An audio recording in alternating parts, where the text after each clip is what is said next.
മുഖ്യമന്ത്രിക്കെതിരെയും മകൾക്കെതിരെയും ഇടതുപക്ഷത്തിന്റെ ഭാഗമായി നിൽക്കുന്നവർക്കെതിരെയും ഒക്കെ കേന്ദ്ര ഏജൻസികളെ ഉപയോഗിച്ച് കള്ളപ്രചാരവേല നടത്തുന്നുവെന്ന് CPIM സംസ്ഥാന സെക്രട്ടറി MP ഗോവിന്ദൻ മാസ്റ്റർ. വീണയുടെ മൊഴി എന്ന പേരിൽ വന്നതെല്ലാം ശുദ്ധ അസംബന്ധമാണ്. എന്ത് കളവും പറയാൻ മടിയില്ലാത്ത വിഭാഗമാണ് SFIO എന്നും ഗോവിന്ദൻ മാസ്റ്റർ പ്രതികരിച്ചു. നിരവധി ആളുകൾക്ക് നേരെ CBI കേസുണ്ട്, ED കേസുണ്ട്, IT കേസുണ്ട്. പ്രത്യേകിച്ച് കേരളത്തിൽ ഇടതുപക്ഷ ജനാധിപത്യ മുന്നണി ഗവൺമെൻറ്റിൻ്റെ ഭാഗമായിട്ട് നിൽക്കുന്ന ഗവൺമെൻറ്റിൻ്റെ തന്നെ നേതൃത്വം കൊടുക്കുന്ന മുഖ്യമന്ത്രിക്കെതിരെയും മുഖ്യമന്ത്രിയുടെ മകൾക്കെതിരെയും പാർട്ടിക്കെതിരെയും ഗവൺമെൻറ്റിനെതിരെയും ഒക്കെ നിരവധിയായ കള്ളപ്രചാരവേല, അതിൻ്റെ ഒരു ഉപകരണമായിട്ട് CBI, അതുപോലെ ED, IT ഉൾപ്പെടെയുള്ള കേന്ദ്ര ഏജൻസികൾ ഇവരെല്ലാം ഉപയോഗിച്ചുകൊണ്ടിരിക്കുകയാണ്.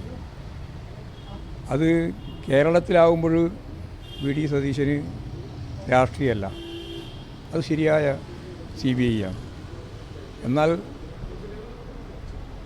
സോണിയാഗാന്ധിയെയും അതുപോലെ തന്നെ രാഹുൽ ഗാന്ധിയെയും ഒക്കെ കേസിൻ്റെ ഭാഗമാക്കി വരുമ്പോൾ അത് രാഷ്ട്രീയമാണ്. ഞങ്ങൾ ഉറപ്പായിട്ട് പറയുന്നത് ഇവരുടെ ഒരു ഇടപാടാണ്, ഭരണവർഗത്തിൻ്റെ ഒരു കടന്നാക്രമണത്തിൻ്റെ രീതിയാണ്. ഉമേഷ് ചേരുന്നു. ഉമേഷ്, എന്തൊക്കെയാണ് ഗോവിന്ദൻ മാസ്റ്റർ പറഞ്ഞത്? മുഖ്യമന്ത്രിക്കെതിരെയും മകൾക്കെതിരെയും ഇടതുപക്ഷത്തിന്റെ ഭാഗമായി നിൽക്കുന്നവർക്കെതിരെയും ഒക്കെ കേന്ദ്ര ഏജൻസികൾ ഉപയോഗിച്ച് കള്ളപ്രചാരവേല നടത്തുകയാണ്. അതൊക്കെ ഭരണവർഗത്തിന്റെ കടന്നാക്രമണത്തിന്റെ ഭാഗമാണ് എന്ന് ഗോവിന്ദൻ മാസ്റ്റർ പറയുകയുണ്ടായി. എന്നാൽ ഈ കേന്ദ്ര ഏജൻസികളുടെ ഇത്തരത്തിലുള്ള വേട്ടയാടൽ വിഷയത്തിൽ പ്രതിപക്ഷ നേതാവ് VD സതീശന് ഇരട്ടത്താപ്പാണ് എന്നും ഗോവിന്ദൻ മാസ്റ്റർ ചൂണ്ടിക്കാട്ടി. KM എബ്രഹാമിനെതിരെയുള്ള അന്വേഷണം, അദ്ദേഹത്തിനെതിരെ ഇപ്പോൾ CBI അന്വേഷണം നടക്കുന്നുണ്ട്. ആ അന്വേഷണം നടക്കട്ടെ, അന്വേഷണം പൂർത്തിയാകട്ടെ, ആ ഘട്ടത്തിൽ മറ്റു കാര്യങ്ങൾ പറയാം. ആരെയും സംരക്ഷിക്കണം എന്ന നിലപാട് CPIM-ലില്ല, ഞങ്ങൾക്കില്ല എന്നും ഗോവിന്ദൻ മാസ്റ്റർ വ്യക്തമാക്കുകയുണ്ടായി. ഒപ്പം വീണയുടെ മൊഴി എന്ന പേരിൽ പല കാര്യങ്ങളും പ്രചരിക്കുകയുണ്ടായി. അതെല്ലാം ശുദ്ധ അസംബന്ധമാണ് എന്നും ഗോവിന്ദൻ മാസ്റ്റർ പറയുന്നു. എന്ത് കളവും പറയാൻ മടിയില്ലാത്ത വിഭാഗമാണ് ഈ SFIO, ഒപ്പം CBI ഒക്കെ അത്തരത്തിലുള്ള കേന്ദ്ര ഏജൻസികളൊക്കെ ഇത്തരത്തിൽ എന്ത് കളവും പറയാൻ മടിയില്ലാത്ത വിഭാഗമാണ്. അവർ പറയുന്ന കളവുകൾ അത് മാധ്യമങ്ങൾ ഏറ്റുപിടിക്കുകയാണ് എന്നും ഗോവിന്ദൻ മാസ്റ്റർ വിമർശിക്കുകയുണ്ടായി. ഒപ്പം ഈ PK ശ്രീമതി ഇവർക്ക് സെക്രട്ടേറിയറ്റിൽ പങ്കെടുക്കുന്നതിന് വിലക്ക് ഏർപ്പെടുത്തി എന്നതിനുള്ള ചില വാർത്തകൾ പ്രചരിച്ചിരുന്നു.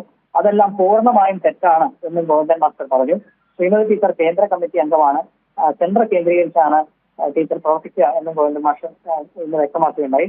ഒപ്പം ഈ നിലമ്പൂർ ഉപതെരഞ്ഞെടുപ്പ് വിഷയത്തെക്കുറിച്ചും അദ്ദേഹം പറഞ്ഞു. നിലമ്പൂർ ഉപതെരഞ്ഞെടുപ്പിൽ ഇടതുപക്ഷ സ്ഥാനാർത്ഥി ഉണ്ടാകും, അതാരായാലും ജയിക്കുക തന്നെ ചെയ്യും എന്നും ഗോവിന്ദൻ മാസ്റ്റർ വ്യക്തമാക്കുന്നു. സ്ഥാനാർത്ഥികളെല്ലാം പാർട്ടി ചിഹ്നത്തിൽ മാത്രമേ മത്സരിക്കൂ എന്ന തെറ്റിദ്ധാരണയൊന്നും ആർക്കും വേണ്ട എന്നും ഗോവിന്ദൻ മാസ്റ്റർ ഇന്ന് പറയുകയുണ്ട്.